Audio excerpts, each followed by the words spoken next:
Wait a minute, I hear something. Dr. Movie! Dr. Movie! Blueberry News!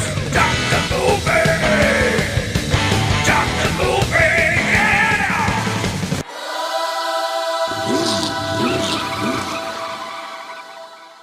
What's going on, everybody? Welcome back to another episode of Dr. Movie, your show that's currently not on wheels. How about that for a title? Hey, we're cruising on through this this weird world of the Demons movies, right? So we've done the first 3, which is actually 5 movies. Yep, that math is as good as the math that I learned at my school. So we are up to Demons 4, which is a movie called The Sect. From 1991. And the thing about this one, it's kind of I don't want to say a repeat, but it's a follow-up to the last one we did. This is directed by Michael Sauvé, again, the guy that did the last movie as well, The Church, and pretty much put together by Argento again. So that kind of gives you our setup for what we're going to get. What a weird and wonderful movie this one is. It does not belong in the Demons category whatsoever. It belongs in the Bad Dreams selection. If anybody remembers that movie, Bad Dreams, it's more like that than anything else. And let's get into it. 1991, horror/fantasy. Good thing they threw the fantasy thing on there, because this one could almost be in the bat crap crazy week, because it kind of fits there too.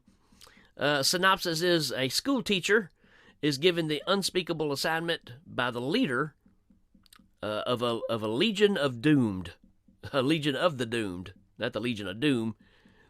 You know, she'll become a professional wrestler or whatever. No, a legion of the doomed. That's trying to give you a one-sentence description of a movie that you can't describe in one sentence. That's the best I can get out of that. Let's look at our cast real quick. All right, I have to talk about this. Our lead character, who I really liked in this movie, and I'll tell you why. Because I didn't pay attention to the names of people when this came up. I mean, I saw the regulars, I knew Michael Sauvé directed it and stuff. This is the first time I watched, folks. I have seen, like, the first 30 minutes of this before, never saw the rest of it. But I really took a liking to our main character, who is a lady that, when I was watching it, I was like, wow, she reminds me of, like, Jamie Lee Curtis and Bridget Fonda. It's like if you took those two and put them together. She had a look out of her eyes like Bridget Fonda, kind of some facial features, but she sounded and walked and looked like Jamie Lee Curtis. Well, lo and behold, she's Jamie Lee Curtis's sister. I just now found that out. And no wonder. I mean, her voice, when you hear it, I'm like, they either overdubbed her and found somebody that sounded like Jamie Lee Curtis. No, it's her voice because she's Jamie Lee Curtis's sister. So there you go, folks. We've got Herbert Lom in this, which is the guy he's pretty much in every Pink Panther movie, right? We've got Mariangela I can't even say it. Giordano. For you die-hard Italian horror fans, you know exactly what she's from. She is the mom in Burial Ground. That's all I got to say about that. If you don't know Burial Ground, you will soon enough. I'll cover it on here. But, yeah, you need to check that one out. So, a pretty good cast. This like I said, this is a very wild but pretty awesome movie. Does it belong in the Demons catalog? Absolutely not. It has nothing to do with anything Demons. It's wild. It starts off in like 1970. and group of hippies out in California, just living out in the middle of nowhere, doing their thing, body art, all that kind of stuff, right? Groovy bunch of people. And this guy comes out of nowhere and says his name is Damien, and he's been traveling a long time, and he wants some water, and he starts hanging out with them. Next thing you know, he kills them all. And he's part of this satanic group. And so I don't know if we're looking at the kind of the Charles Manson family kind of thing here, but it kind of sets up the rest of the story where it jumps into 1991 or 1990, I think it says in the movie. And it tells the story of this young lady. Well, when it first gets to the 90s, you see this lady that's walking, doing some shopping. Oh, you know, somebody else I forgot that's in this. Our favorite, they don't even have him listed on here. Here we go. Yeah. Giovanni Lombardo Ritis is in this as well. He was in the last one. He was in, I told you, he's kind of a regular, major receding hairline in this one. Pretty much going bald, which I guess if you look throughout the movies that he did in the 80s, you can kind of see it coming. But yeah, he sees this young lady. It's not our main character, it's another lady. And she's walking down the street doing some shopping. And all of a sudden she sees this guy, and he starts chasing her. And it becomes an on-foot chase out of nowhere. This guy looks like he's a family man, long kind of weather jacket kind of thing, you know, doesn't look like a bad guy at all. Chases her down to her house and cuts her heart out. And in the process, I don't know if he picks up a necklace or what, but there's this awesome scene on the subway, and he's sitting there, or he's standing, you know, standing on the subway, in the subway, actually on the train. And there's a couple of guys going around and they're pickpockets, right? You see them, they've got this art form down where they've got this newspaper and they kind of set it to where they can ease their hand down there so nobody sees it and try to pickpocket your stuff. Well, they pickpocket the wrong guy, right? They walk up to him, they put their hand in the pocket, and of course they pull out the heart. He put the heart in his pocket. And he reacts, you know, and picks up the heart, takes off running. Cops end up catching him, and he starts yelling, "I had to do it. They made me do it, right? You know this. They made me do it." And when the cops are trying to throw the cuffs on him and stuff, there's one guy that's got him held at gunpoint to make him stay still. Well, he grabs the gun, still in the officer's hand, sticks it in his mouth, and kablam, right? So just to add to the mystery of all this. And then we get, like I said, it gets to the Kelly Curtis character. Actually, we go with Herbert Lom for a while. Old guy, near death, and he just kind of wakes up in the night and says, "It's time," and he takes off on foot. He's got a box that he's got tied up with his belongings in it, which is just a box. I mean, it can't be much of belongings. But he ends up taking a bus, getting to a certain area, and he's standing there, and he goes out in the middle of the road looking for some kind of sign. He's looking up at the sun. It's like seeing if all the signs are lined up or whatever.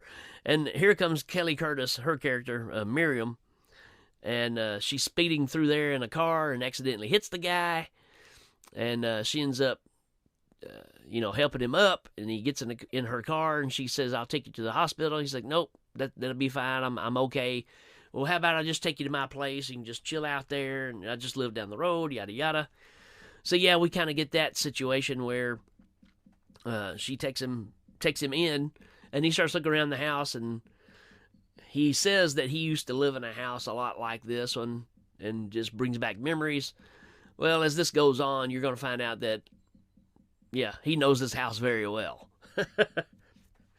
Pretty much his house. In the bottom of this house is a gateway to hell. And the end goal of this is very, very, very Rosemary's Baby. You know, I brought that up in the church when we was listening to it or talking about it.